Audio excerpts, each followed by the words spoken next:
I really love the book of Proverbs. The book of Proverbs gives us advice for everyday living.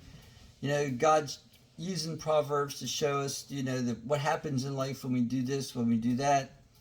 And so it's great. And today I read Proverbs chapter 27, verse 12, and that said, "A sensible person sees danger and takes cover, but the inexperienced keeps going and is punished." It's saying here that the wise person will recognize when there's problems. Sometimes we might call them red flags. If you're driving down the road and see somebody out waving a red flag, it means that there's danger ahead, and you need to recognize that. But here, I think we need to recognize the spiritual red flags. God does certain things in our life as we're going through life to get us to stop what we're doing, to get us to slow down, to change direction. And it may have to do with the circumstances, the things you're going through, and things like that. But for me, I think one of the biggest spiritual red flags is a lack of peace.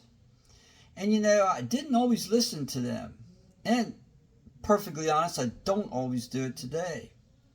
But I've learned that I really need to try and slow down, to stop, to pray when I see a spiritual red flag, when I have a lack of peace.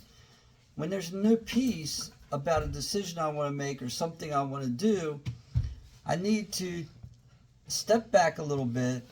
I need to pray. I need to focus on God and allow Him then to guide me and to direct me. Now, what we have to do to develop this type of discernment is to always constantly be working on our relationship with God. We need to make that a priority in our lives. We need to read God's Word. We need to pray. We need to listen. We need to really focus on Him to develop that spiritual discernment, to develop that understanding of the red flags, of when to stop, when to slow down, when to start, when to go slowly, when to go quickly. This is a discipline that we need to develop. It doesn't happen overnight. It doesn't happen instantly. And we have to do it intentionally. We need to learn to recognize God's spiritual red flags and to follow Him.